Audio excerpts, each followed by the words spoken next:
تبعهم بإحسان إلى يوم الدين وسلم تسليما كثيرا أما بعد. Para ikhwan dan akhwat kaum muslimin wal muslimat, para pemirsa dimanapun berada, semoga senantiasa dirahmati dan diberkahi oleh Allah Subhanahu wa Ta'ala. Sekitar 45 menit ke depan insyaallah kita mentadaburi surah Al-Qadar yang akan kita ambil fawaid atau pelajaran yang berkaitan dengan akidah dan tauhidnya. Karena di dalam surah Al-Qadar syarat dengan pembahasan akidah, syarat dengan pembahasan tauhid.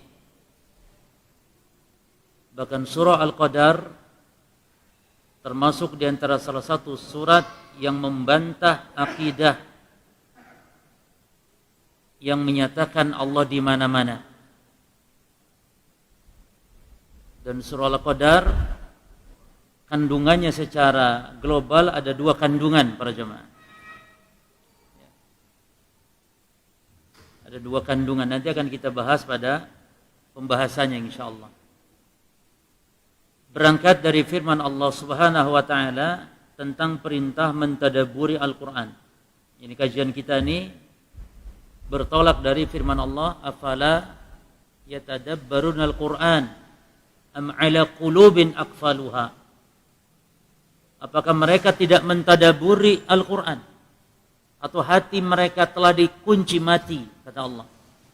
Ini kata Syekh Ibnu Utsaimin rahimahullah taala, ayat ini menunjukkan wajibnya untuk mentadaburi Al-Qur'an. Karena ada ancaman di situ, dikunci mati hati orang yang tidak mentadaburi Al-Qur'an. Makanya para ulama dulu ketika sibuk mereka dengan Al-Quran di bulan Ramadan, kalau menurut Imam Ibnu Katsir, bukan sekedar yang sibuk membaca saja tanpa tadabbur. Ya. Makanya tidak benar kalau bulan Ramadan meninggalkan ilmu, menutup majelis ilmu. Tidak benar. Karena yakin para as-salaf dalam membaca Al-Quran harus dengan mentadabburinya. Dan tadabbur butuh ilmu. Maka keliru kalau di bulan Ramadan sampai dikatakan harus menutup majelis ilmu. Jadi sibuk dengan Quran. Sibukkan dengan Quran, namun tetap majelis ilmu dijalankan. Mentadabburi Al-Quran. Ini bagian daripada amaliyah Ramadan. Ya. Baik, jadi mentadabburi Al-Quran merupakan kewajiban. Dan mentadabburi maknanya merenungi. Dan bukan merenungi seperti yang bahasa kita, yakni memikirkan sendiri, bukan. Yakni dengan mempelajari, membaca penjelasan para ulama ahli tafsir tentang tafsir Al-Quran. Yakni memahami makna-makna kandungan Al-Quran. Dan orang kalau sekedar baca, para jamaah tidak akan mendapatkan petunjuk dari Al-Quran. Kalau sekedar baca. Oleh karena itu kalau ingin mendapat hidayah dari Al-Quran itu harus dengan tadabbur.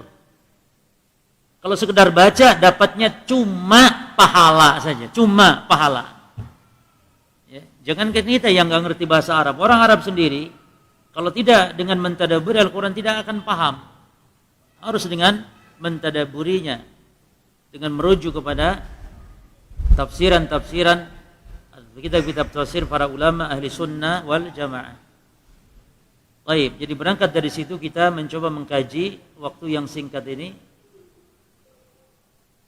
faidah yang terkandung di dalam surah Al-Qadar dari sisi akidah dan tauhidnya. Surah Al-Qadar ini para jamaah sekalian 5 ayat dan sering kita baca, namun terkadang biasa saja.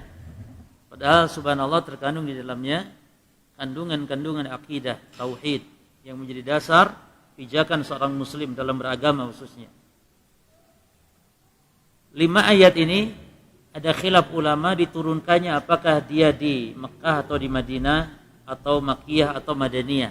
Khilaf para ulama. Namun dirojikan oleh Ibnu Abbas atau menurut pendapat Ibnu Abbas dia adalah Makkiyah. Karena juga di antara ciri khas karakternya adalah surat-surat yang kelompok mufassal. Jadi surat-surat Al-Quran itu ditinjau panjang pendeknya itu ada 4 macam para jemaah ya. Yang pertama sab'ut tiwal, 7 surat yang panjang-panjang. Maju, baik.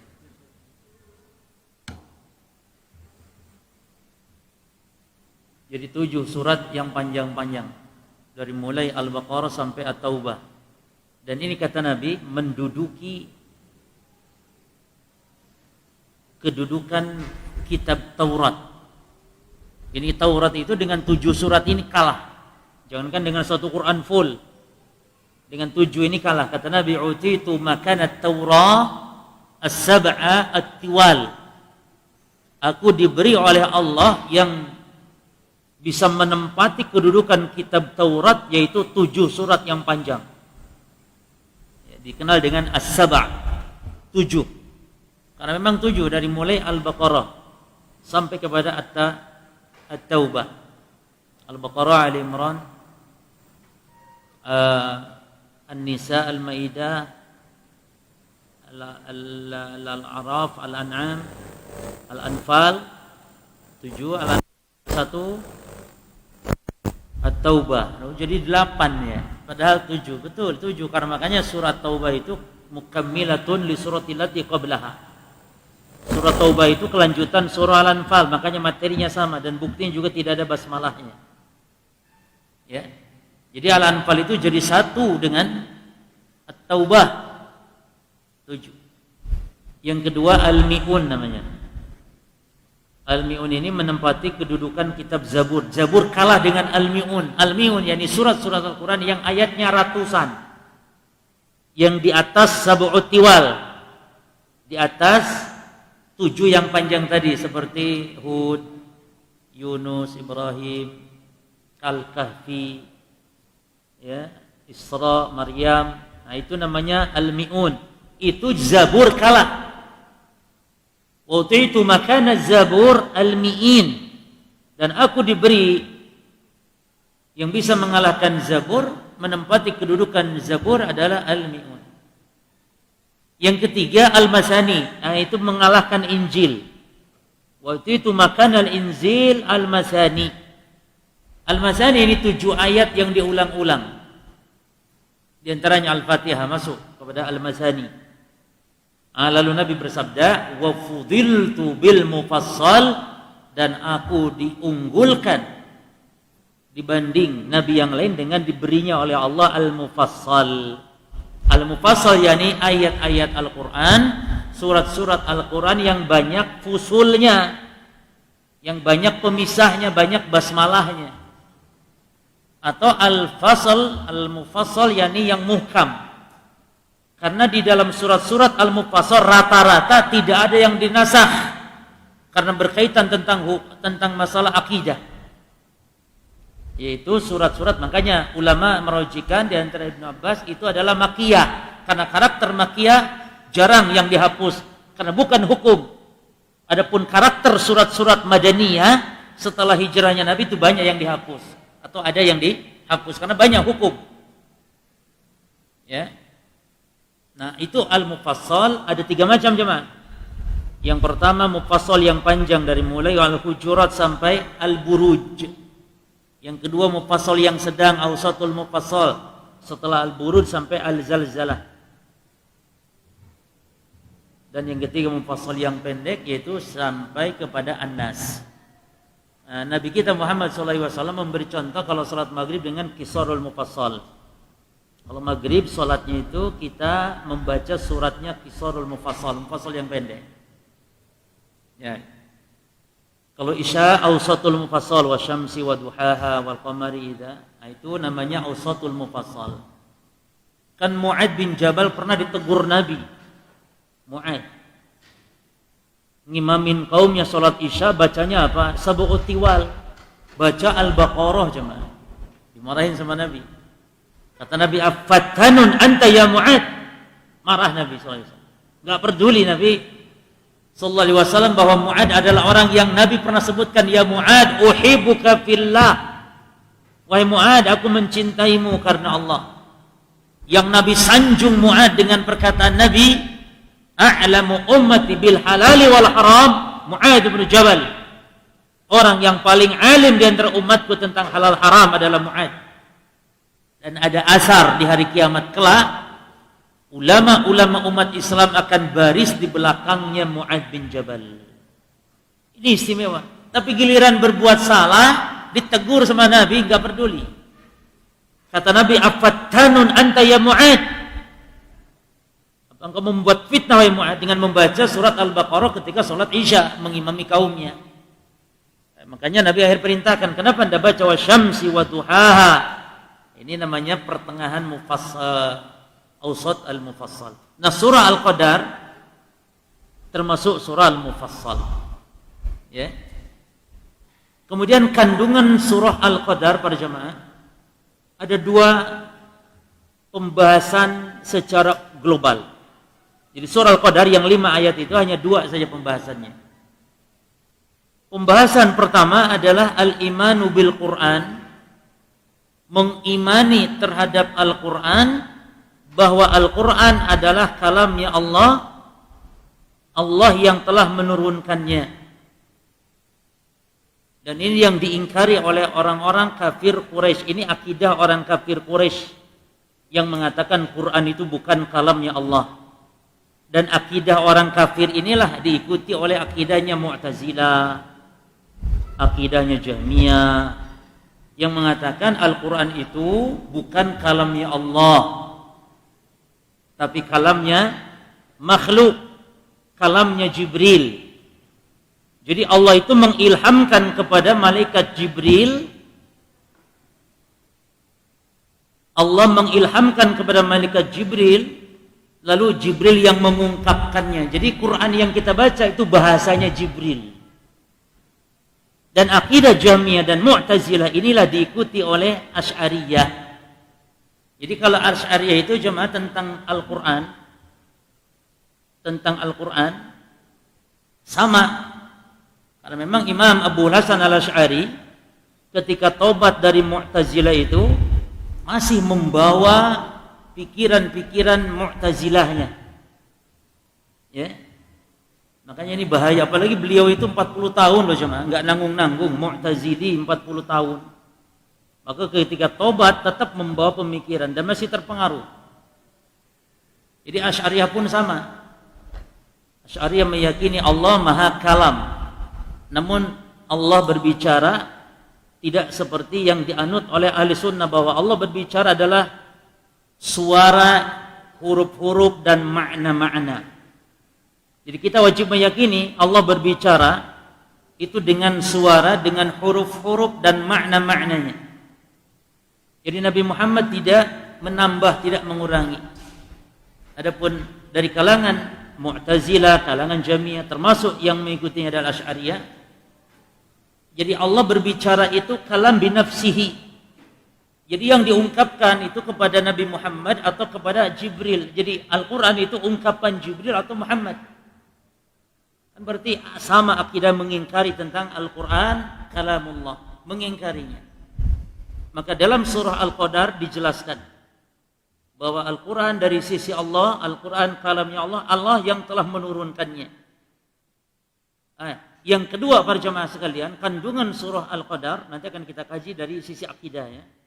Yang kedua, surah Al-Qadar kandungannya adalah menjelaskan tentang Lailatul Qadar.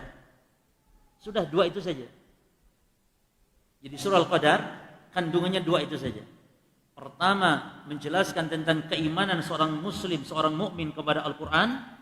Dan yang kedua, menjelaskan tentang keutamaan malam Lailatul Qadar, di mana disebutkan turun Al-Quran, disebutkan malaikat pada turun, salamun hatta matla'il fajr, tanazzalul malaikat. Nah, itu bagian dari keutamaan Lailatul Qadar sudah. Ya. Baik, kita baca ayatnya dan kita gali faedahnya berkaitan dengan masalah tauhid, masalah akidah. Yang pertama, Allah Ta'ala berfirman, Inna anzalnahu fi lailatul qadr. Sesungguhnya kami, ungkapan kami dalam Al-Quran itu menunjukkan ta'zim, pengagungan. Jadi bukan menunjukkan Allahnya banyak. Inna nahnu nazzalna dzikra wa inna lahu lahafizun. Itu juga dengan domir menunjukkan kami. Ini justru menunjukkan pengagungan. Allah Maha Agung. Berhak untuk mengatakan kami. Bukan aku tapi kami. Inna anzalna.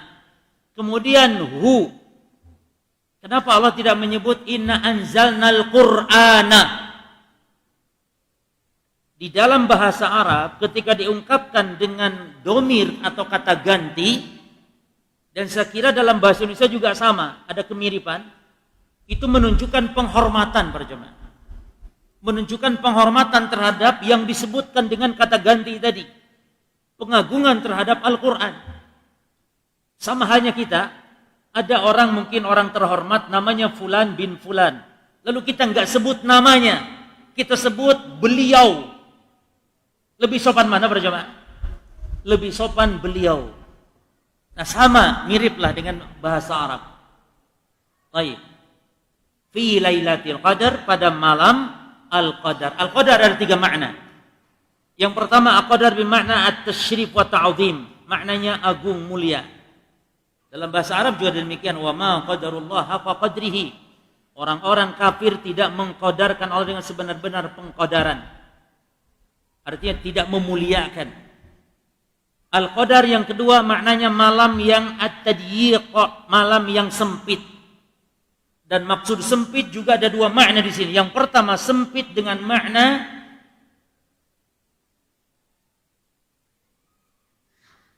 katsirul malaikah allati tanzil ilal ard.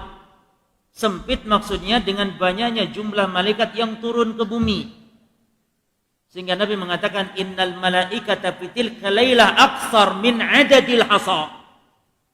Bahwasanya para malaikat yang turun di malam tersebut ke bumi ini, nah perhatikan, turun ke bumi ini lebih banyak daripada jumlah bebatuan yang ada di muka bumi. Saking banyaknya, sehingga malam itu dikatakan sempitnya, disempit dengan jumlah malaikat. Dan malaikat turun kemana? Ke bumi. Kalau Allah turun bukan ke bumi, ke langit dunia.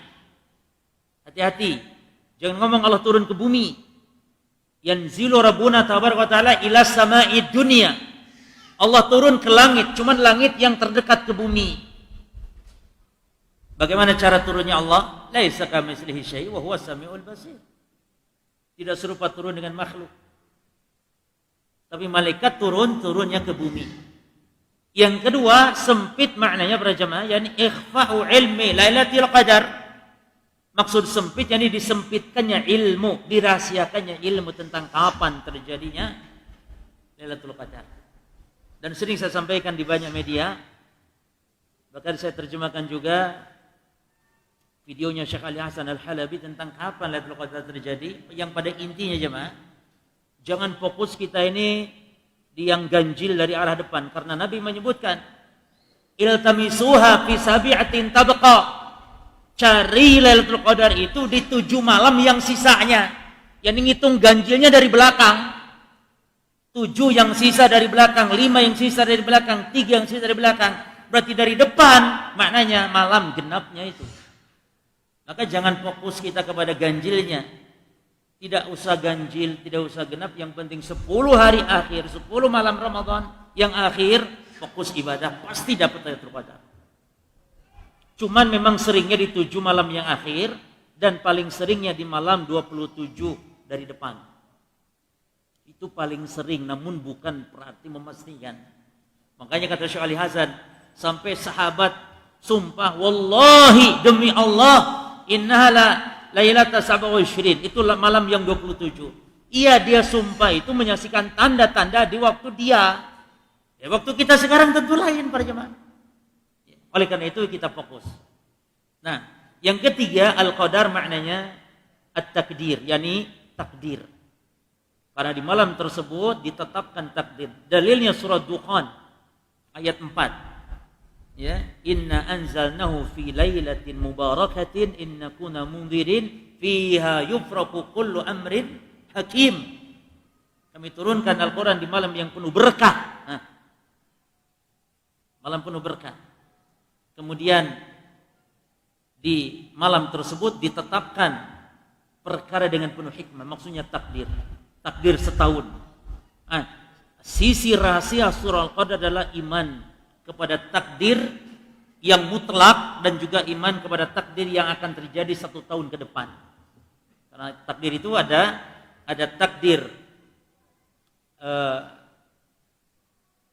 takdir mutlak lauhil mahfuz, yang kedua takdir al-umuri, takdir seumur hidup sekali, ada takdir al-hauli, takdir tahunan ditetapkan di malam Lailatul Qadar, ada takdir al-yaumi, takdir hariannya. Siapa hari ini yang meninggal, siapa hari ini yang hidup. Demikian pula dalam 1 tahun tersebut. Baik, inilah malam Al-Qadar ya, 3 makna Al-Qadar. Yang kedua Allah mengatakan wa ma adraka ma Lailatul Qadar. Para jemaah, kalau di dalam Quran mendapati kata, lafaz, kalimat wa ma adraka ma, itu maknanya menunjukkan ini istifham yang mengandung makna at-tafkhim, pengagungan. Jadi kalau ada kata-kata wa ma adraka ma, sudah, itu berarti perkara tersebut agung, perkara tersebut dahsyat. Makanya Allah berfirman lafaz ini untuk kiamat. Al-qari'ah, mal qari'ah, wa ma adraka ma al-qari'ah. Al-haqah, mal haqah, wa ma adraka ma al-haqah. Ini istifham, pertanyaan yang menunjukkan perkara yang disebutkan tersebut at-tafkhim wa ta'zim. Semua lafaz itu, coba hari kiamat pakai lafaz itu dalam Quran. Tsumma ma adraka ma yaumuddin. Yaumuddin, yaumul qiyamah. Kemudian tentang Lailatul Qadar, wa ma adraka ma Lailatul Qadar. Maka Allah mengagungkan Lailatul Qadar pada lafaz ini. Pada lafaz wa ma adraka ma Lailatul Qadar. Lalu Allah jawab dari istifham Lailatul Qadar khairun min alfi syahr. Lailatul Qadar lebih baik. Lebih baik di sini para jemaah. Al khairiyah huna khairiyatul amal. Perhatikan. Yang dimaksud kebaikan yang dianggap lebih baik dari 1000 bulan itu maksudnya kebaikan amal ibadah. Yani amal yang dilakukan di malam Lailatul Qadar itu lebih baik dari amal 1000 bulan lebih yang dilakukan di luar Lailatul Qadar. Makanya rugi kalau kita amalnya sedikit, berarti kelipatannya nanti sedikit. Rugi kalau cuma tahajud, rugi kalau cuma salat. Rugi kalau cuma sedikit rakaatnya. Maka yang afdol itu adalah kita tarawih pada Isya, dilanjut malamnya juga tarawih lagi. Jadi bertambah rakaatnya. Namun sebagian ikhwah kita menunda tarawih pada Isya, ya, dioper jadi jam 2. Itu juga lumayan. Tapi enggak nambah apapun. Tapi nambah apa pada jamaah di situ? Nambah keutamaan tentang waktu sholat malam. Karena waktu yang afdal sholat malam adalah kapan? Waktu nuzulil ilahi, saat Allah turun ke langit dunia. Itu diakhirkan. Makanya mengatakan ij'alu akhir salatikumul witr. Jadikan akhir sholat kalian itu penutupnya itu witir. Makanya saya sarankan yang sholat 2 kali, jangan witir pada isya'nya, witirnya nanti diakhirkan karena itu yang afdal. Ya, witirnya diakhirkan. Baik. Kemudian para jamaah sekalian, kebaikan di situ kebaikan amal, bukan orang yang bertemu dengan Lailatul Qadar tanpa amal, tidak. Dan amalan Lailatul Qadar adalah amalannya apa? Kata Nabi, Aisyah menceritakan bagaimana amalan Nabi. Intinya al-ijtihad fil ibadah. Itu intinya. yakni bersungguh-sungguh bertambah ritme ibadah. Jadi Lailatul Qadar itu amalan ya tetap sama saja, salat, baca Quran sama saja dengan malam-malam sebelumnya, cuman ditambah ritmenya. Jadi bukan biasa-biasa, tapi luar biasa. Sampai-sampai disebutkan dalam hadis, wa ahya lailahu, Nabi tidak tidur. Tapi Nabi menghidupkan malam, maknanya begadang sampai pagi. Itu makna ibadah di malam-malam Lailatul Qadar. Tidak tidur cuma, tidur sejenak bangun lagi, tidur lagi bangun lagi. Salat 2 rakaat, 4 rakaat capek, bangun lagi, tidur dulu, bangun lagi, sampai subuh tidak tidur. Kalau cuma salat ya biasa, ya berarti biasa. Sementara Nabi memberi contohnya apa? syadda mi'zarahu wa iqada alahu wa ahya lailahu. Ikatkan kencang pinggang kain sarung beliau, dikencangkan kain sarung beliau, kemudian beliau bangunkan seluruh keluarganya dan beliau mengisinya. Maknanya begadang. Makanya Aisyah mengatakan, aku enggak pernah lihat, aku enggak pernah tahu Rasul itu kalau ibadah malam suntuk kecuali di 10 akhir Ramadan. Enggak pernah Nabi ibadah semalam suntuk. Maksudnya bukan enggak pernah. Orang Arab itu biasa begitu jemaah. Maksud enggak pernah itu jarang. Jadi ibadah Nabi semalam suntuk, baca Quran semalam suntuk, sholat semalam suntuk di 10 akhir Ramadan. Makanya mana amalan kita dibandingkan dengan para as-salaf terdahulu dalam masalah mengisi 10 akhir Ramadan. Lalu tanazzalul malaikatu warruhu fiha. Turun para malaikat, dan malaikat turun maknanya membawa rahmat. Makanya Syekh Ibnu Utsaimin rahimahullah taala mengatakan, ketika malaikat turun disebutkan di Lailatul Qadar, maknanya turun dengan membawa rahmat. Maknanya berarti kalau ada tempat yang malaikat terhalangi masuk, menunjukkan tempat tersebut, kata beliau, jauh dari rahmat, jauh dari berkah. Apa contohnya? Malaikat tidak masuk rumah yang ada padanya anjing atau surah. Dan surah ada dua jemaah. Surah yang diharamkan dan ada surah yang dihalalkan. Sebagian ulama tapi ya, Syekh Utsaimin mengatakan surah itu artinya gambar makhluk bernyawa. Itu surah. Kalau selain gambar makhluk bernyawa mutlak sepakat boleh. Tapi gambar makhluk bernyawa itu ada dua hukum. Ada yang hukum haram dan menurut sebagian ulama ada yang hukum halal. Yang haram itu ketika gambar makhluk bernyawa dimuliakan, dipajangnya dimuliakan walaupun tidak disembah. Adapun gambar makhluk bernyawa yang dibolehkan ada di rumah kita ketika gambar tersebut dihinakan. Dijadikan keset boleh, atau untuk diduduki karpet tikar boleh. Makanya Nabi SAW ketika Aisyah memiliki tirai, dibelah oleh Aisyah dijadikan wisadah, tempat duduk Nabi, supaya diduduki itu boleh. Makanya antum punya foto antum tetap nggak boleh dipajang, tapi untuk dihinakan boleh. Jadi foto antum untuk keset gitu boleh.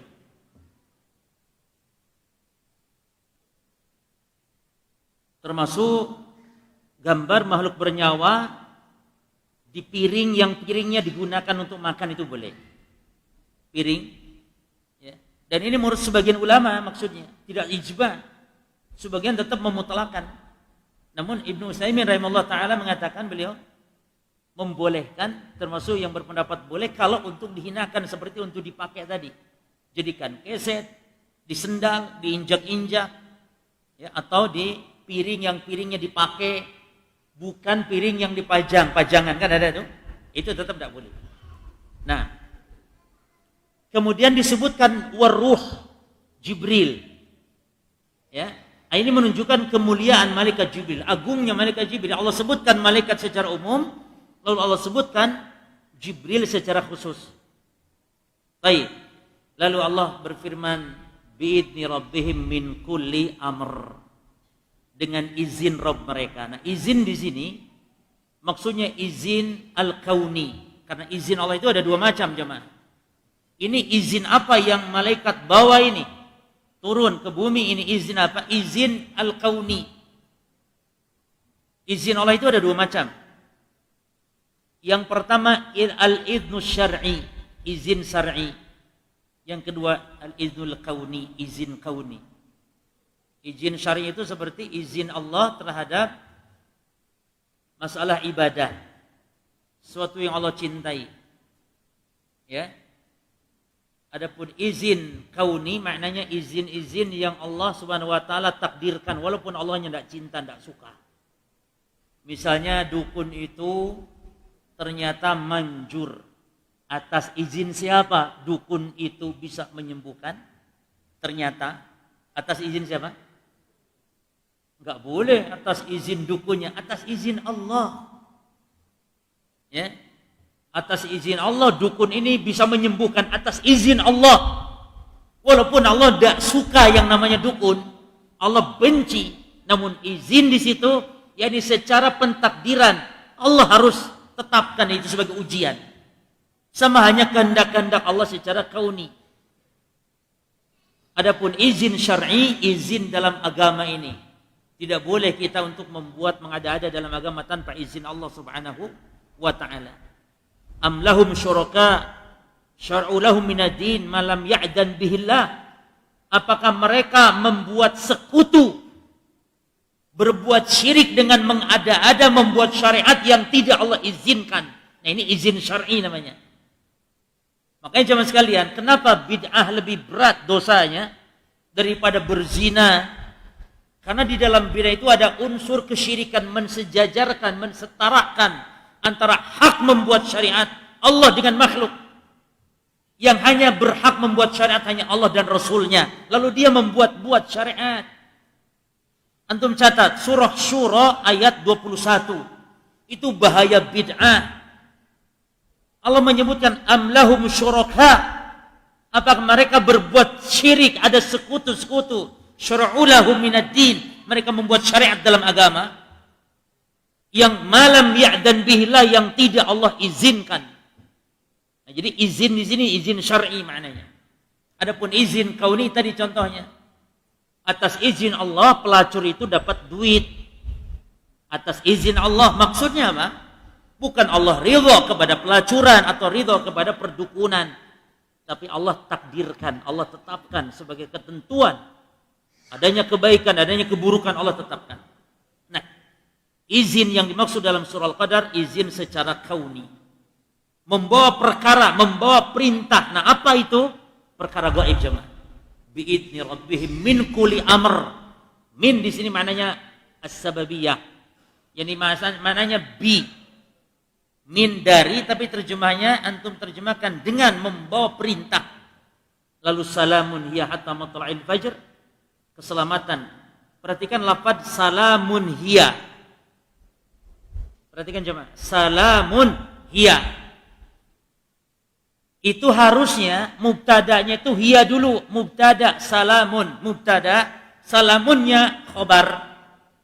Dalam kaidah bahasa Arab, kalau mubtada diakhirkan, khobar dikedepankan, ini berfungsi taksis. Nah, di situ lalu kalau perlunya kita ini belajar bahasa Arab, memahami bagaimana lafaz-lafaz syariat sehingga enggak salah tafsir.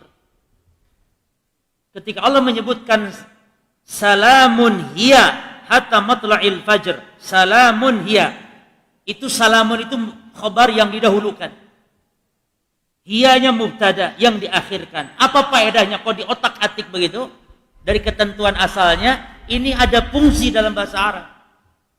Dalam kaidah taqdimu ma haqqahu ta'khir yufidul hasr. Mendahulukan yang seharusnya diakhirkan itu berfaedah pembatasan, pengkhususan. Maknanya hanya di malam itulah adanya keselamatan. Hanya di malam itu, dan ini menunjukkan pengagungan terhadap Lailatul Qadar. Hanya di malam itulah. Berarti di malam lain tidak ada seperti itu. Keselamatan dari mara bahaya, keselamatan dari azab api neraka, atau taslimul malaikah ala ahli masajid, atau ucapan salamnya para malaikat kepada penduduk masjid yang sedang rukuk sujud kepada Allah. Walaupun annahum la yash'urun, walaupun penduduk masjid enggak nyadar kalau malaikat mengucap salam. Karena salam malaikat maknanya doa. Jadi subhanallah jemaah, di malam tersebut malaikat mengucap salam kepada seluruh penduduk masjid. Makanya memang afdolnya kita di bulan di akhir Ramadan ini jangan di rumah kalau bisa. Cuman bagi yang di masa pandemi ini memang sudah bukan lagi bahasan kita sudah ya. Ini pandemi sudah khair insyaallah. Kalau misalnya memberikan kelonggaran di masjid lebih afdal. Bahkan para sahabat dulu sebelum dikumpulkan oleh Umar bin Al-Khattab tarawih pada satu imam, yakni Tamim Ad-Dari dan Ubay bin Ka'ab, kan para sahabat Rasul mereka sholat sendiri-sendiri di masjid. Ada yang berjamaah, di sini pojok berjamaah, di sebelah sana berjamaah, ada yang sholat sendiri, ada yang demikian. Akhirnya oleh Umar dikumpulkan. Maknanya berarti berjamaah. Kebiasaan para salaf dari dalam bulan Ramadan mereka makmurkan masjid-masjid mereka. Jadi masjid dimakmurkan. Ya. Nah, kemudian salamun hatta matla'il fajr, yakni sampai fajar. Makanya fajar itu jemaah, para malaikat naik kembali. Dan itulah di antara tafsiran sebagian ulama, Al-Hafidz Ibnu Hajar menukil perkataan Nawawi, kenapa tanda Lailatul Qadar di pagi hari redup cahayanya tidak terang? Itu tanda kalau malam Lailatul Qadar. Kenapa paginya matahari la syu'a fiha? Kenapa matahari tidak terang? Karena para malaikat naik kembali ke langit sehingga sayap mereka dan cahaya terang mereka menghalangi, menutup cahaya matahari sehingga matahari menjadi redup. Itu di antara sebab dan di antara hikmah kenapa matahari redup dan kenapa itu ciri daripada Lailatul Qadar malamnya. Baik. Faedah dari tauhid yang paling penting, paling pokok para jamaah sekalian, yang pertama, penetapan sifat ketinggian Allah Subhanahu wa taala. Karena Allah mengatakan anzalnahu, kami telah menurunkan Al-Qur'an. Nah, kalau turun maknanya dari mana ke mana? Dari yang tinggi ke yang rendah. Berarti Allah Subhanahu wa taala al-ulu. Dan ketinggian Allah ini ditetapkan oleh ahli bid'ah pun. Namun ketinggian yang ditetapkan oleh ahli bid'ah, sifat ulu yang ditetapkan oleh ahli bid'ah adalah al-ulu as-sifat. Yani ulu pada sifat, bukan ulu pada zat. Adapun ahli sunnah wal jamaah menetapkan sifat ketinggian Allah itu apa? Pada zatnya dan pada sifatnya Allah. Jadi kata ahli bid'ah Allah itu maha tinggi. Apa tinggi itu? Sifatnya katanya. Adapun zatnya Allah tidak di atas, Allah tidak di kiri, tidak di kanan, tidak di bawah, Allah tidak di mana-mana. Ada tapi tidak ada di mana-mana. Itu akidah Jahmiyah loh jemaah. Jadi Jahmiyah itu ada dua akidah ya. Akidah yang pertama, Allah maujud bila makan. Allah ada namun tidak di mana-mana. Yang kedua, Jahmiyah yang bingung. Allah, yang kedua nih akidah Jahmiyah juga, jadi mereka pecah. Yang kedua, Allah di mana-mana. Allah menitis pada makhluk. Nah, itu Jahmiyah, Allah di mana-mana. Dengan dalil-dalil ayat Al-Qur'an, "Wa huwa ma'akum aina ma kuntum." Jadi sekali lagi bahwa sifat ketinggian Allah itu ada berapa macam? Ada dua sifat ketinggian Allah. Yang pertama, Allah tinggi secara zat. Dan yang kedua, Allah tinggi secara sifat. Dan ahli sunnah wal jamaah menetapkan maha tingginya Allah atau ketinggian Allah. Itu dalilnya enggak nanggung-nanggung jemaah.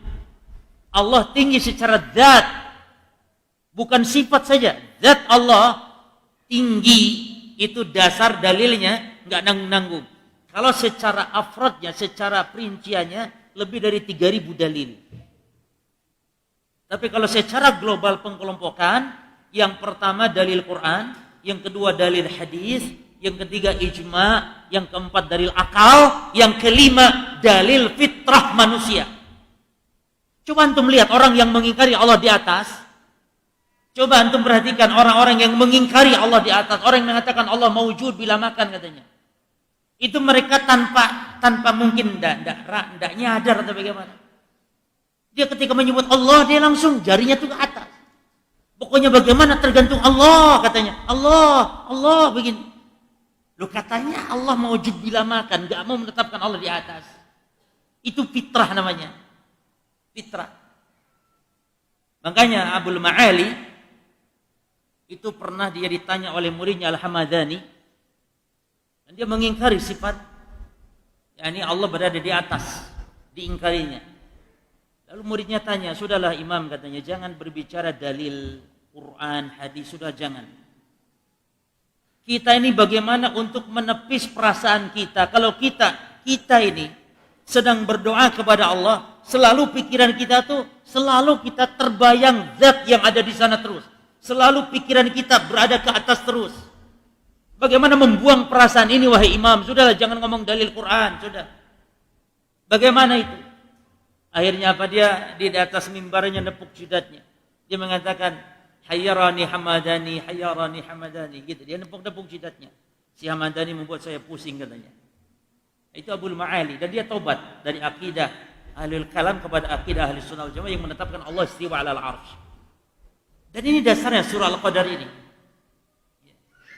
Dalil dari Quran pun para jamaah itu beraneka ragam rupanya. Dengan penyebutan tegas sabbihisma rabbikal a'la. Itu tegas-tegas penyebutan Allah itu maha tinggi. Yang kedua dalil menyebutkan sesuatu yang turun dari Allah seperti inna anzalnahu fi lailatul qadar, atau penyebutan sesuatu yang naik kepada Allah. Bahkan mereka kalau merayakan Isra Mi'raj, merayakan Isra Mi'raj itu maknanya merayakan kenaikan Nabi, Mi'raj Nabi. Itu mereka ingkari sendiri hati nuraninya. Demikian pula penyebutan tentang ada kata-kata fauq. Yani fauq maknanya di atas makhluknya. Jadi zat Allah tinggi di atas makhluknya. Allah istiwa di atas arasnya. Bukan hanya sifat Allah yang tinggi, tapi zat Allah juga tinggi. Kemudian penetapan iman kepada para malaikat. Kemudian juga penetapan iman kepada qada dan qadar. Demikian, ini sebenarnya materi panjang. Bagus sekali materi ini kalau kita kaji secara detail tentang poin-poin akidah. Namun secara global demikianlah surah Al-Qadar. Ternyata terkandung di situ tentang sifat-sifat Allah, terkandung tentang akidah keimanan kepada rukun iman yang 6, salah satunya iman kepada para malaikatnya, iman kepada takdir dan seterusnya. Wallahu taala alam. Demikian yang bisa disampaikan dan mohon maaf karena waktu kita memang betul-betul sangat-sangat terbatas. Semoga yang sedikit ini bermanfaat. Allah taala alam. Subhanakallahumma bihamdika asyhadu an la ilaha illa anta astaghfiruka wa atubu ilaik. Wassalamualaikum warahmatullahi wabarakatuh.